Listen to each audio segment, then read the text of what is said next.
19. bab.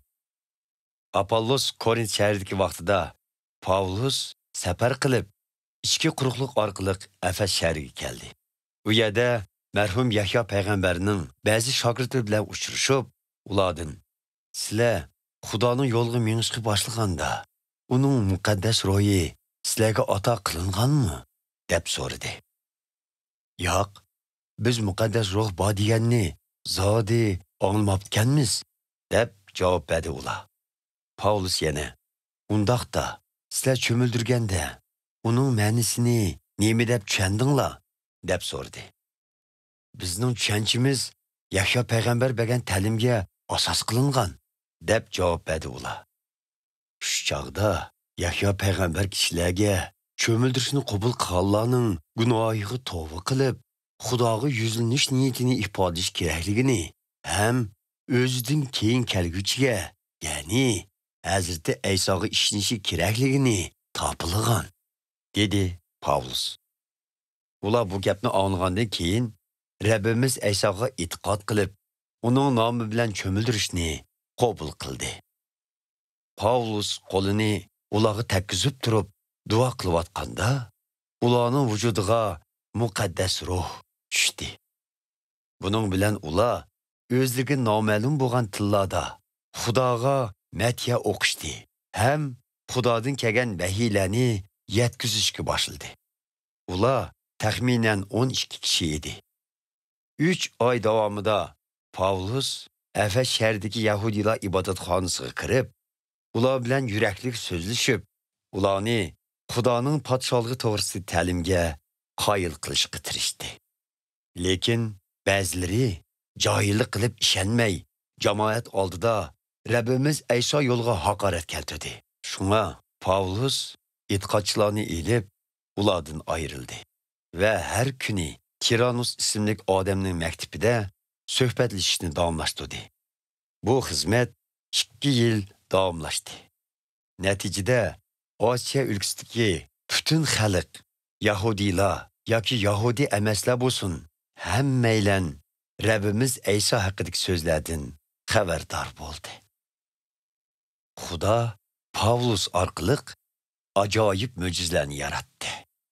Ba'zilar hatto qo'l yog'liq va lo'nglarini Pavlusning teniga takkizib, ondan kasallarning yeniga opirib, ularning uchisiga yipib qo'yatdi. Natijada kasallar saqiyib, jinlar ularning tenidan chiqib ketadi. Shu atrofda oyat o'qib jin qo'g'lashni kasb qilgan ba'zi Yahudilarmi bor edi. Ular Rabbimiz Aysoga e'tiqod qilmagan bo'lsa-mu, uning nomini ishlatib, jinlarni haydayotmoqchi bo'lishadi. Ular jinlarga Pavlus aytgan Aysoning nomidan buyuraymanki, chiqib ketinglar, deydigan bo'ldi. Bu ishni qilganlarning orasida Skeva ismli bir Yahudi oliy ruhaniyning 7 o'g'limi bor edi. Bir kuni ular jin chapsolgan bir kishining tenidagi jinni qo'lmoqchi bo'lganda, jin chiqishga unamay ulardan "Men Aysoni taniyman, Pavlusning kim ekanligini bilaman. Biroq o'zinglarchu, o'zinglar kim bo'lasizlar?" deb so'radi. Shuning bilan jin chapsolgan kishi shiddatli hujumga o'tib, jin qo'lg'uvchilarni yer bilan yakson qilib etdi. Ular yorilinib, kiyimlari yirtilib, yalang'och holda uydan qochib chiqib ketdi. Əfəs şəhərində yaşaydigan bütün Yahudilar və Yahudi emaslarmı bu ishni anglab, nahayt qo'qishdi. Shuningdan keyin Rabbimiz Aysoning nomi bu yerdimi ko'p hurmatga sazovor bo'ldi. Natijada nurg'un e'tiqodchilar burun qilgan yomonliklarini ochiq e'tirof qilishga boshladi. Sehrgarlik qilgan bir muncha odamlar o'zlarining sehrgarlik to'g'risidagi kitoblarini akilib, bir yerga dövilab, ko'pchilikning oldida ko'ydirishdi.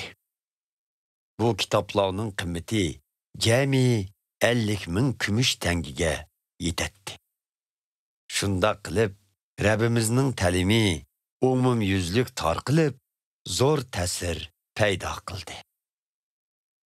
Bu ishlardan keyin Pavlus Makedoniya va Yunon o'lkasi orqali Yerusalimga qaytish qarorga keldi.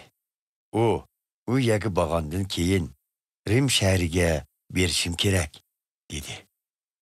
Bunun bilan u yordamchilaridan Timoti bilan Iratishkilarni o'zining berishiga tayyorlik qilish uchun Makedoniya o'lkasiga avatib etib, o'zi yana bir mezgil Osiyo o'lkasida qoldi. Dal shu chog'da Efes shahrida Rabbimiz Ayso yo'lga qarshi ig'ir qalaymqonchilik yuz berdi.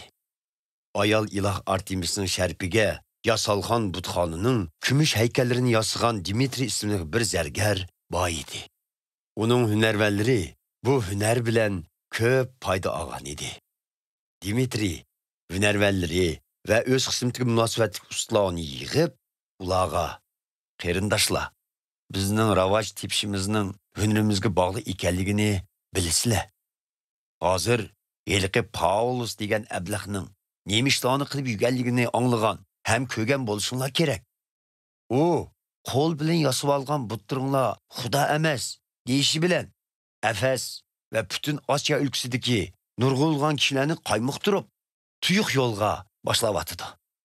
Bundaq bo'lganda bizning bu kasbimizning nomiga dog' tushirish xavfi bo'lib qolmay, balki ulug' ayol Xudoyimiz Artemisning butxonasimi qadrlanmay, hatto Osiyo o'lkasi va butun yer yuzidagilar ibodat qilib kelgan ayol Xudoyimizning shon sharifining yo'qolish xavfimi bo'ladi, dedi.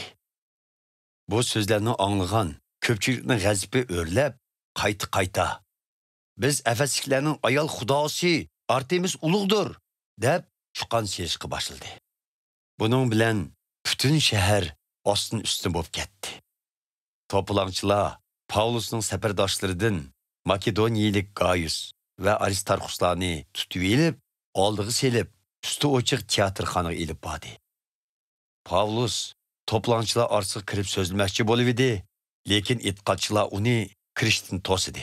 Hatto Paulusning do'stlari bo'lgan ba'zi yuqori darajalik amaldorlarmi Paulusga odam avatib, uni teatrxonaga berish xavfiga tavakkul qilmaslikqa undidi.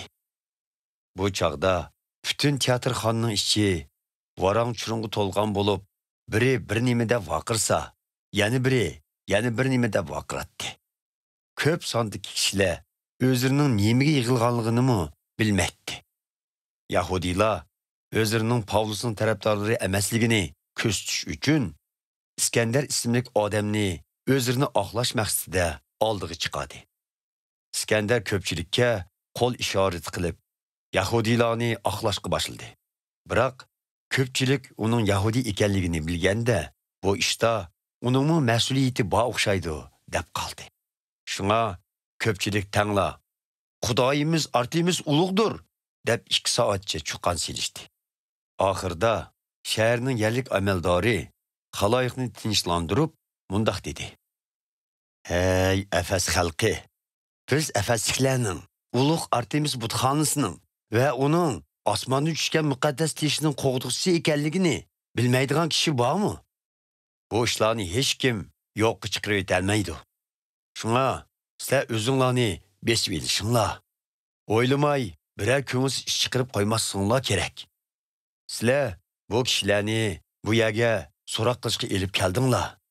Lekin ular yo butxonning biror narsasini o'g'irlab ketgini, yo bizning ayol Xudoyimizga kufrlik qilgani yo'q. Agar Dimitri va uning kasbdoshlarining har qanday bir kishining ustidan shikoyati bo'lsa, so'roqxonalar ochiq.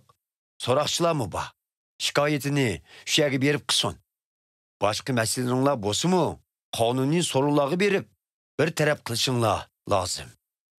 Rimliklar bugungi voqeani to'polon deb bizga jazo berishi ehtimolga nihoyat yaqin. Bu qalamqochilikning hech sababi bo'lmagan ekan, hisobini berolmaymiz-da. Bu so'zlarni qilgandan keyin u xalqni taqib etdi.